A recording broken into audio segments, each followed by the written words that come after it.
All right, I guess we're live. Are we live? I think so. This is another How We Solve episode. Today we're talking about mental health in the workplace.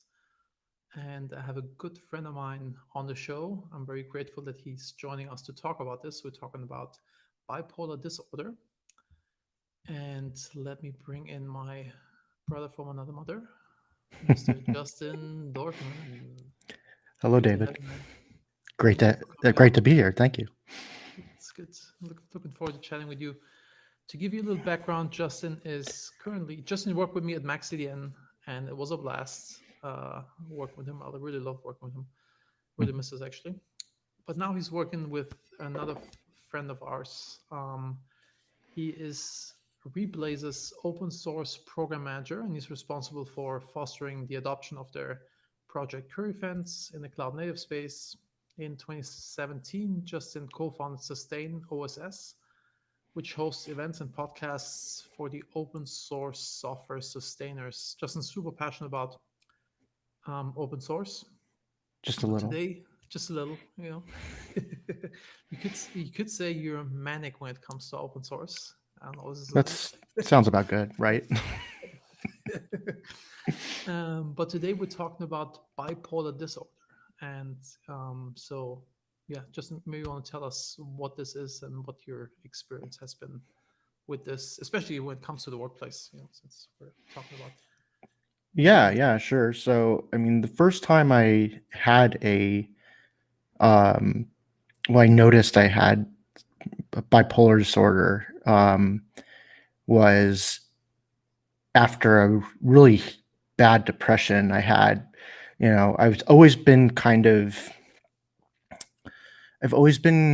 sort of, what's it called? I'm trying to think of the word. When you're to yourself, you're not like Not super social. eccentric. Yeah, yeah, yeah.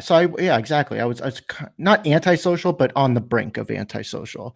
And and then one summer, when I was 18, I was like Mr. Social, and meeting, able, more confidence than I've ever had in ever. And um after the summer was gone, I went into a deep depression. And that's when I was diagnosed with bipolar disorder, because they said, okay, if he's not really known to be hyper That outgoing.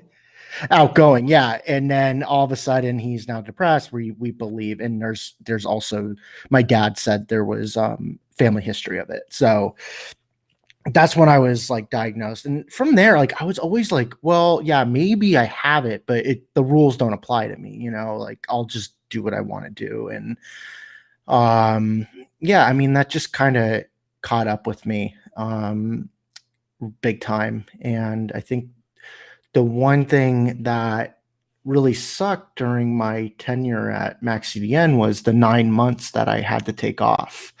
And it was after OzCon 2014. And I came back, and David can give you a little more context, because like I was like out of control. Like I saw people's faces when I was talking to them, because I was talking like a million miles an hour, that they were like lost. And you went and drove me to my parents' house because I was just too disruptive with everything. So I would actually like to hear like your thoughts on. My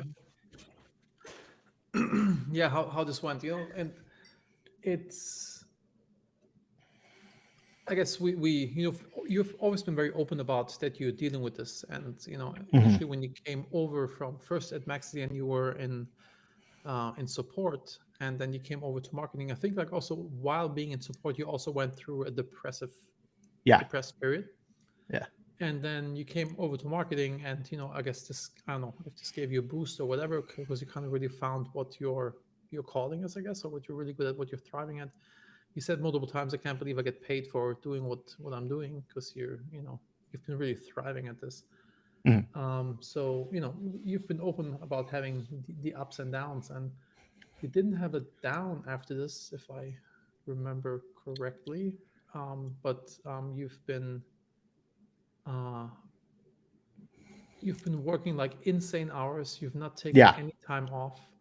Actually, we had to add a policy to our vacation policy that you actually have to take vacation. Because Oh you're my like God. the most extreme offender of this.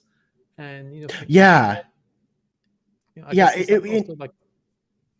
Yeah, no, I just wanted, sorry to interrupt, but it was looking back at it now, like I was so like when I would look at someone leaving the office like at like 6 or wasn't coming in at the on the weekends, I was just like, how can they not be into this? Like, what is going on? Like Sean was the only one there, our sales guy, but yeah, it was just, I look back at it now and I'm like, oh yeah, but that's all part of growing up. You just look back and go, oh my God, I can't believe I did that. Um, but sorry, go ahead. You're so right about the vacation thing. So Yeah, so you've been just working like a crazy person, literally, and to some degree, actually, you being on a high, or like close to being manic. You've been like, you had like really amazing ideas, and your execution was like so fast and so spot on and so flawless. To some degree, it was really good for business. But mhm, there's like some things that were just like where I could tell that you were just like too out there. Like I think you sent an email to Chris and I, saying, suggesting that the only way forward is that you become CEO, something along these lines. CEO of Maxidn Labs. Really, I thought it was the Max CDN, if I No, remember correctly. No, no, it I was didn't want to Labs. be. Yeah, I wanted to be the Oh, Labs guy. So I wanted Bootstrap CDN to be like the flagship of Labs. Like I had this whole like plan, like I was like, I'm gonna get. I emailed you. I was like, I'm gonna get I need a personal trainer, and I need this and that, and like I just remember after getting healthy again, I was like, please delete that email. It does not represent me, and yeah, it was just, oh God. I remember sending it because I was like, I'm so gonna get this but no, let's makes be so much very sense. clear. It was not CEO Maxinos. I wanted Maxian Labs to do like the open to be like the open source like dream machine where all other companies would be like, wow, they're doing so amazing in their labs. So I mean, that I was, think I think we also did pretty amazing in our labs, and oh actually, no, absolutely. No, the way I absolutely. remember it, it was actually for Max CDN, or maybe just like maybe just the whole email being so out there. Maybe this is how Well, it's let just like me. something's not right, and just the thing where it was where I realized that when I also brought you to your parents was when you about to rent like this crazy penthouse apartment in downtown Los Angeles, which was like the base cost was like your monthly salary or something like this. Yeah, And so I was like, okay, dude, like this, we're at the point where it's not healthy for you anymore. And then I kind of jumped in and brought you to your parents too, and then you went to therapy, or yeah. yeah. Well, the thing that you were describing earlier with the great ideas and execution, that's hypomania. Mm. That's like before mania if you don't catch it in time. Like you're just basically riding very close to the line between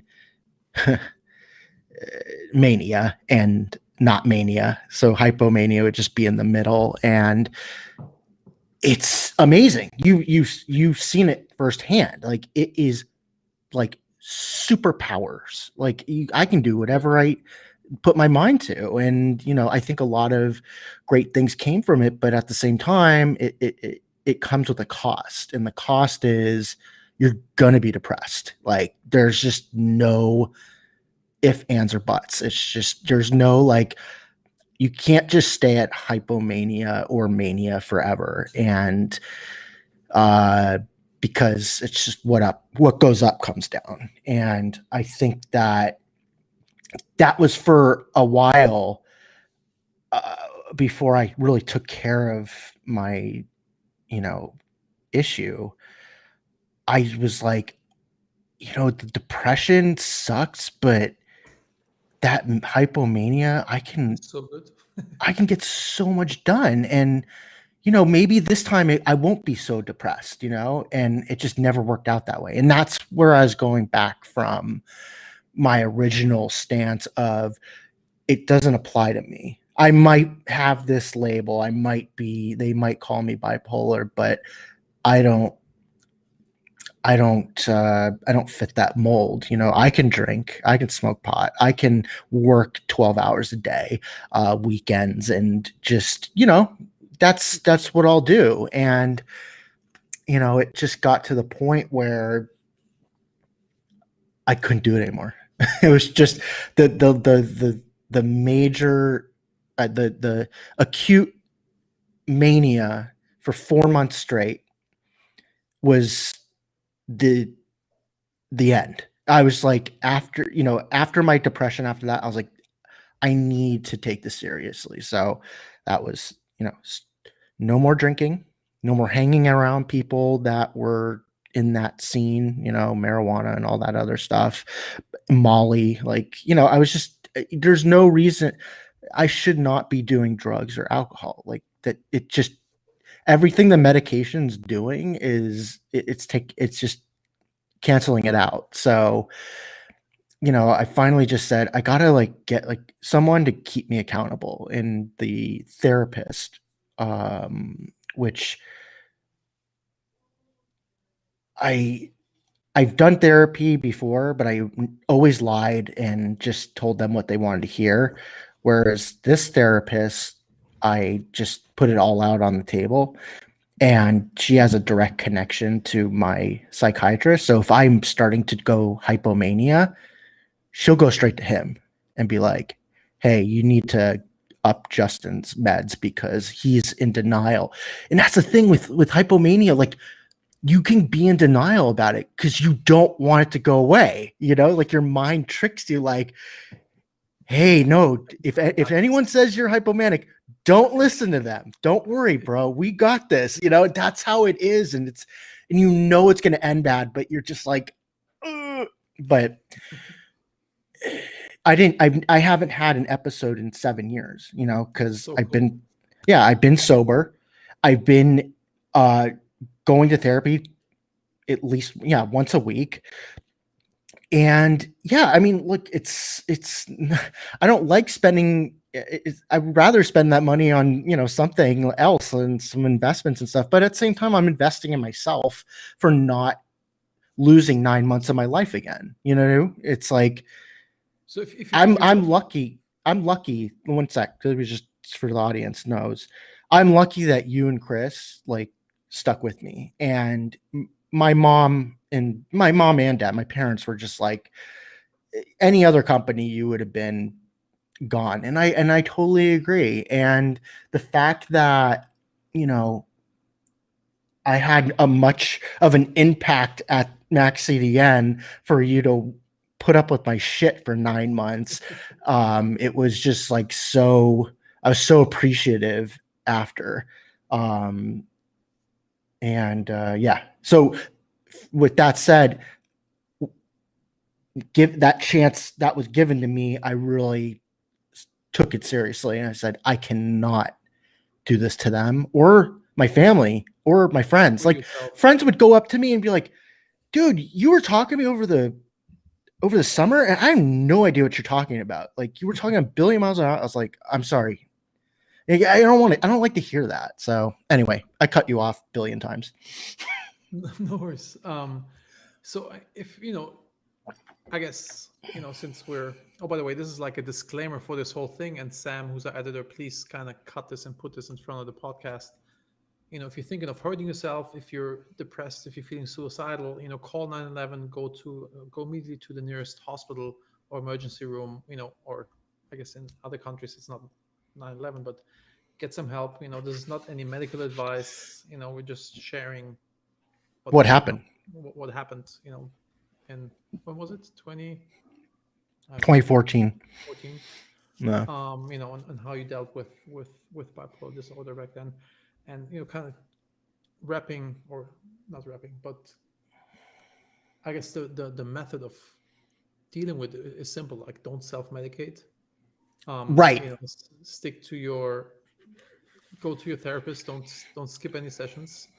No. Don't drink. Don't do drugs, and it's good, right? It's kind of like, it sounds simple, but you just have to do the work, and the bottom line is you have to want it. It's, if you're doing it for someone else, then that's stupid. You got to do it for yourself. And I think what you said is absolutely 100% important, is do not self-medicate. If your doctor gives you 200 milligrams of Zoloft so you can save money, I used to do that. Like, oh, I'll just cut my stuff in half because it goes longer. It goes like 2 months, so I can just save $25.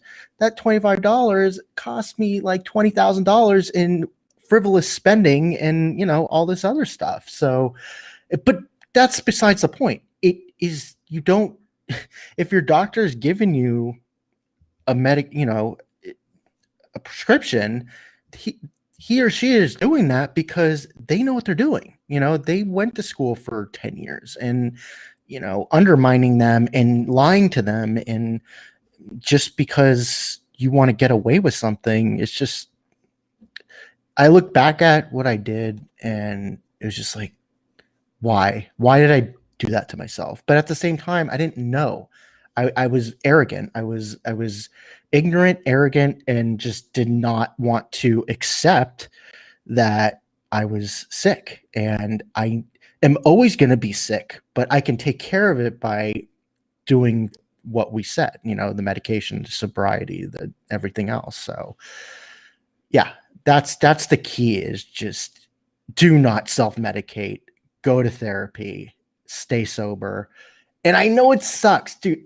In the beginning, like, I was like, oh my God, why can't I just drink? And I just, in the beginning it sucked, but and then as like a month went by, 6 months, everything else, like, now it's like I have nightmares of me taking a drink and like getting drunk, and I wake up, I'm like, oh, thank God, I don't want to lose all that, but it's just not good for me.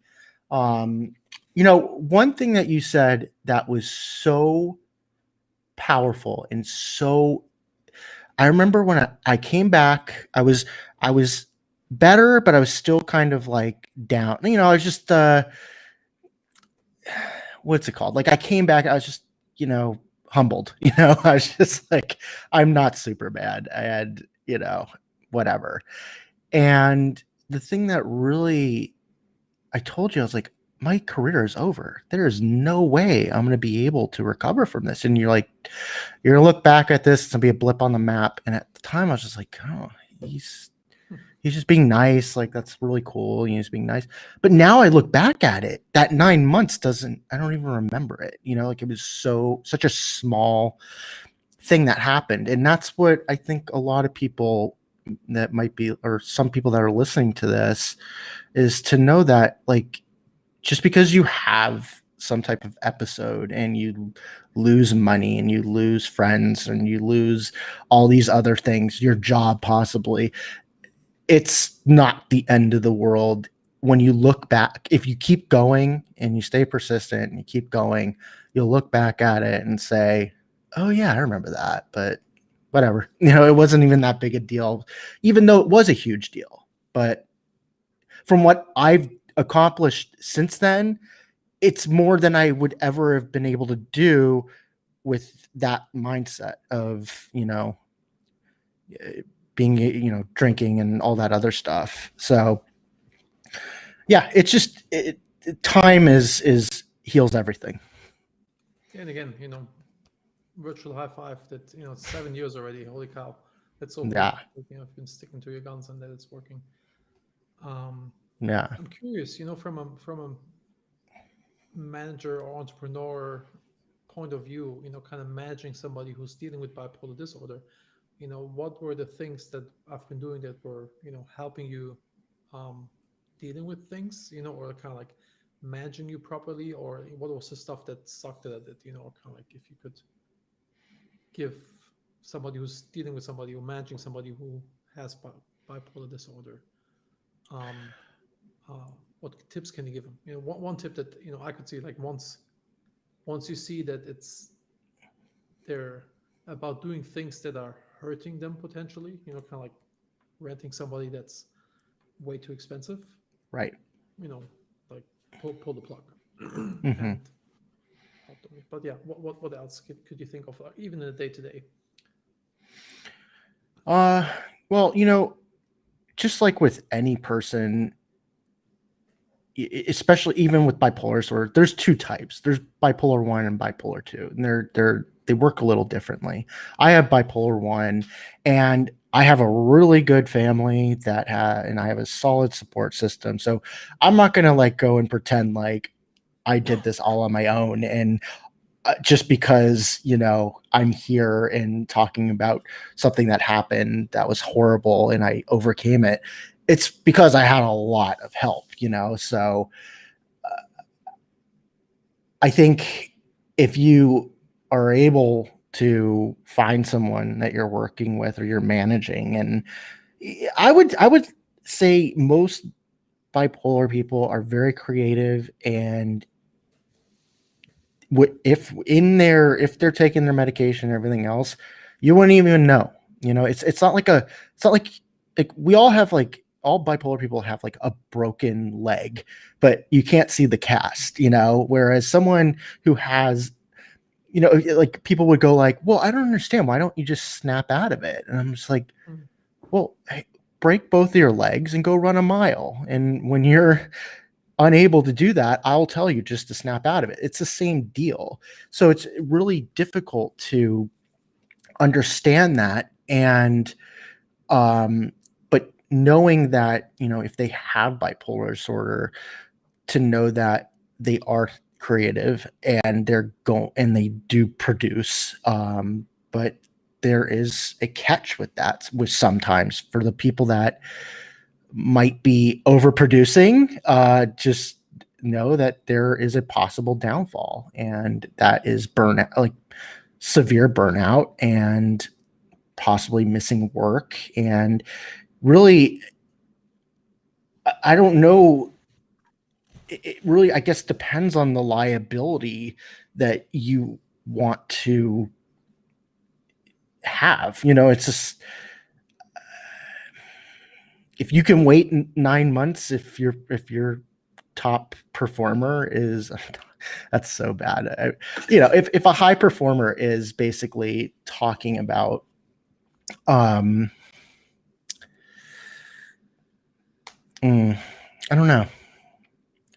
I don't know what to tell them, David. Just be Yeah, patient.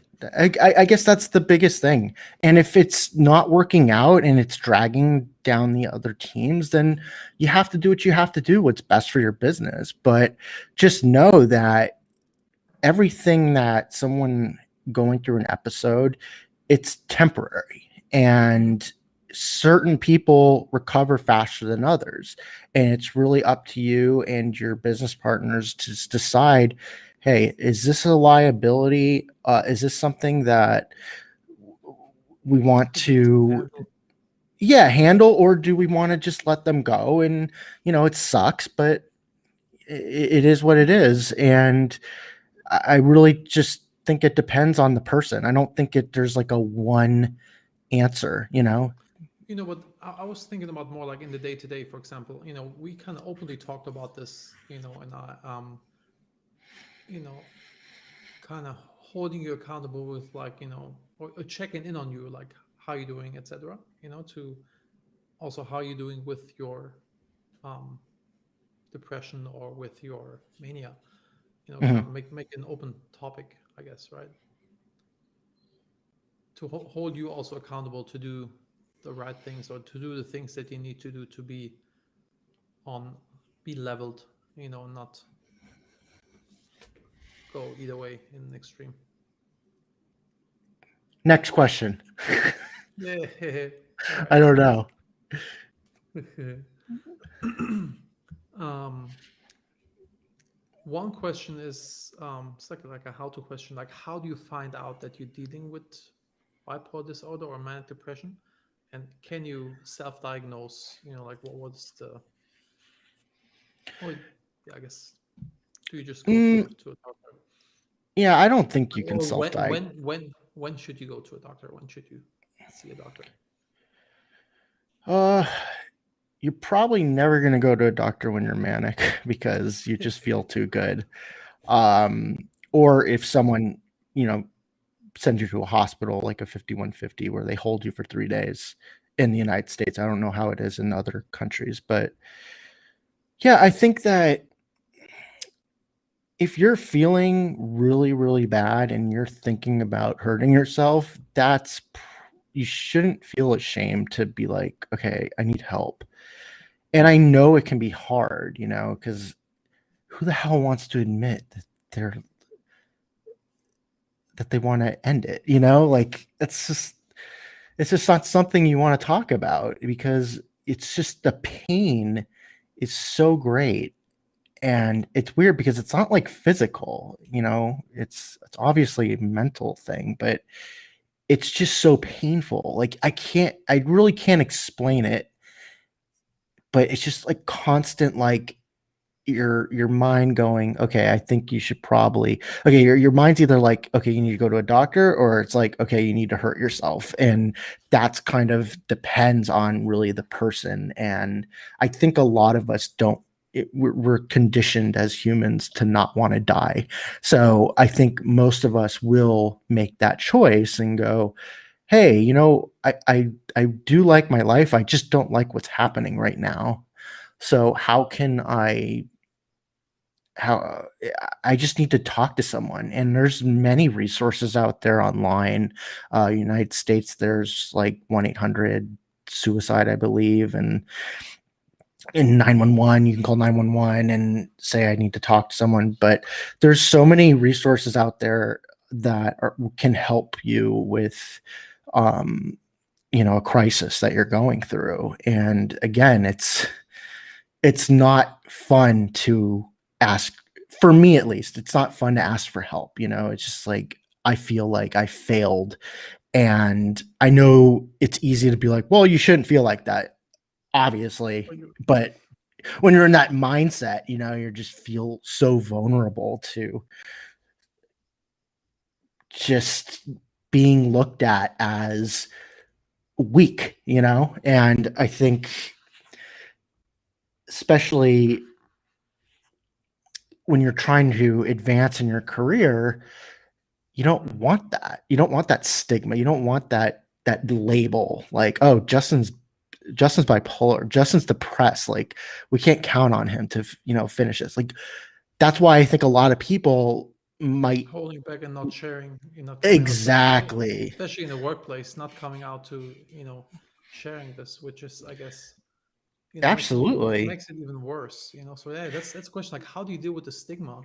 And and have you, you worked at other places before, like I know, because you just shared how we handle it at Maxi, and we've been very mhm. supportive. But have you had, or do you know from others who are going through depression that, where the stigma has actually hurt them in the workplace? I don't know. It's the stigma thing has become a lot better in the past 10 years. Like even the biggest thing happening right now is Simone Biles taking the the US Olympic Mhm. gymnastic that said, I'm taking a mental health leave of absence until I want to come back. And she did get, you know, shit for it, but at the same time, it's like, if you're not doing what's best for you, and you're, especially like if you're a gymnastic, and or let's just put that aside, but let's say, if it's dealing with your career, um and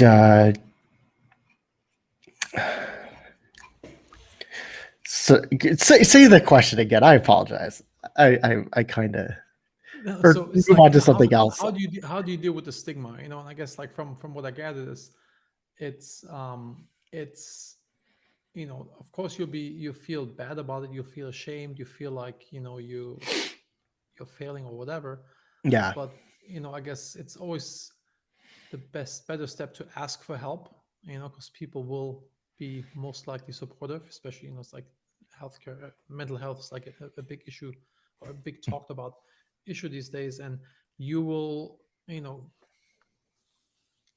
I guess from an employer standpoint, it's always better when you just at least know what's going on so you can help this person to tackle the problem versus like, oh, he's just like not performing, he's not coming in, he's calling in sick all the time, kind of being depressed Mhm. and not producing, and you're in the dark on like what's going on, and you don't even have a lever to help you know Yeah. Well, I mean, in the beginning, like that's why I had that whole mindset of like the rules don't apply to me. So it was me being a chameleon and saying I can drink with the guys at work because you know I'm gonna be one of them. I'm not gonna like show that I can't hang, And I think that's probably one of the great things that's been happening is like this whole like drinking culture at work going away and becoming more and more looked down upon because there are a lot of people with